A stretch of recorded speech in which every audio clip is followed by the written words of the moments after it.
Assalamualaikum warahmatullahi wabarakatuh.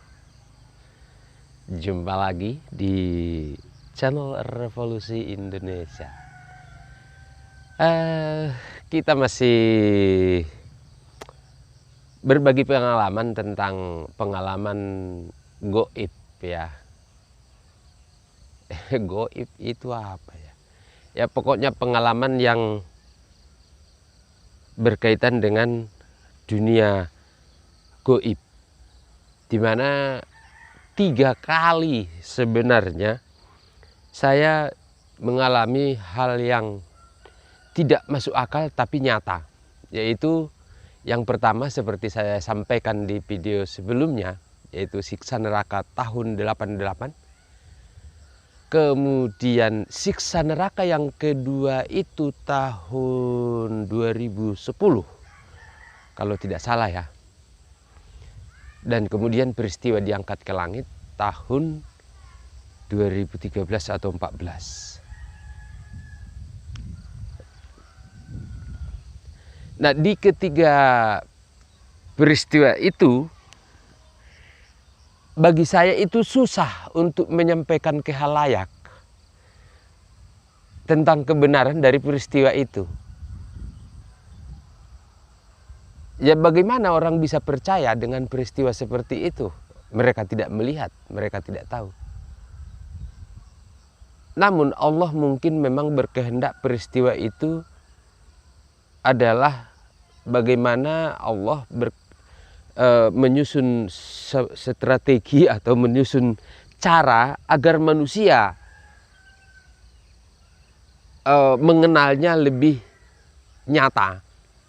Jadi saya dalam hal ini menyampaikan pengalaman itu untuk mempertunjukkan kebenaran keberadaan Allah. Oke, saya singgung sedikit tentang 2 video video-video sebelum yang saya buat kemarin. Ada 4 video ya. Yaitu yang berkaitan dengan siksa neraka 88, yaitu kalau misalkan peristiwa itu tidak benar, bagaimana mungkin ada pertanyaan sanggupkah ia menyatukan 2 dunia? Kemudian saya yang menanggung dosa orang sedunia, kemudian saya yang mengatur segalanya. 3 kalimat ini mustahil lahir ke dalam dunia ini atau ke diri saya atau pada ke siapapun. Siapa manusia yang mau menanggung dosa orang sedunia? Ada. Saya mana juga mau. Tetapi kenapa itu terucap waktu itu? Iyalah kalau saya sudah yakin kekal di neraka dan hanya secuil harapan 0,0000% harapan bisa ke surga. Wong sudah ditutup pintu taubat. Satu-satunya harapan, ya saya tanggung saja dosa orang sedunia. Siapa tahu setelah jutaan tahun Allah melihat ketulusan saya dalam menanggung dosa orang sedunia, kemudian di akhirnya saya dikasih kesempatan untuk icip-icip rasanya surga. Jadi kalimat itu memang lahir dalam posisi kepepet lah. Tetapi justru dengan lahirnya kalimat itu Allah menjawab dengan saya yang mengatur segalanya. Itu menjadi pangkal cerita, bukti keberadaan Allah sampai sekarang dengan tertulisnya 3 buku.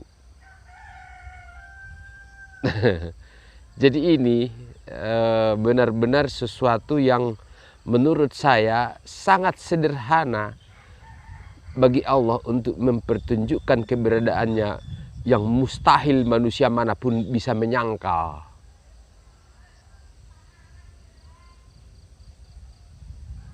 Peristiwa siksa neraka tak mungkin bisa disangkal dengan adanya peristiwa seperti ini. Tapi begitulah Allah membuat lahirnya kalimat-kalimat yang memang itu benar-benar hanya datang darinya. Karena tidak mungkin ada manusia makhluk apapun di muka bumi yang bisa mengatur segalanya. Dan apa yang diatur segalanya ketika 32 tahun kemudian sekarang, waduh, buku dari mimpi rahasia iman. Dan semuanya diatur, rahasia iman.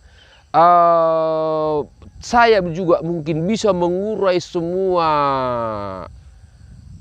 ilmu-ilmu yang ada dalam buku itu, apa namanya, penemuan rahasia, penyempurnaan sejarah, penyempurnaan filsafat, penyempurnaan psikologi. Itu sudah diatur sedemikian rupa. Dan saya mendapatkan ilmu itu mungkin ketika saya menulis skripsi yang berjudul Error Analysis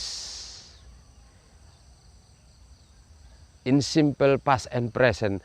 Artinya sebenarnya Allah sudah menskenariokan segala-galanya membekali saya. Ketika menulis skripsi mungkin error analysis, jadi menganalisis kesalahan, menganalisis kesalahan. Dengan begitu banyak saya membaca buku tentang linguistik dan berbagai macam tentang kesalahan berbahasa dan semuanya, baik masa lalu maupun masa sekarang, itu sangat membantu saya dalam menemukan semua kesalahan-kesalahan, termasuk mungkin kesalahan terjemah di Al-Quran, kesalahan pemilihan kata di Al-Quran dan macam-macam, yang selama ini para ahli ulama setelah ratusan ribuan tahun tak pernah menyadari kesalahan itu.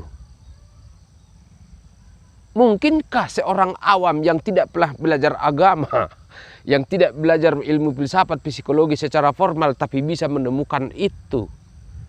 Tentu mustahil. Tapi begitulah Allah.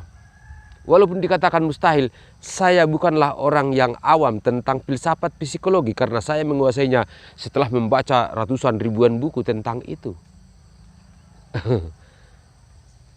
Memang saya belajar atau kuliah di bahasa Inggris, tetapi saya tidak terlalu suka bahasa Inggris. Yang saya suka hanya filsafat, psikologi, dan tasawuf. Hanya itu yang saya suka untuk baca, untuk belajar, untuk menguasai. Jadi wajar saja sebenarnya saya menyempurnakan filsafat, psikologi. Bahkan sejarah, bahkan bahasa. Itu semuanya bukanlah karena saya mengetahui, tapi Allah yang mempertunjukkan semuanya. Dialah yang mengatur segalanya.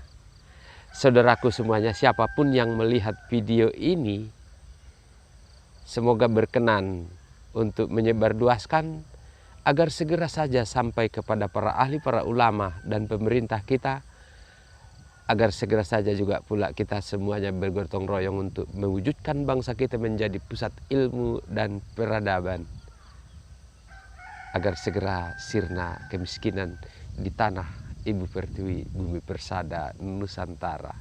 Assalamualaikum warahmatullahi wabarakatuh.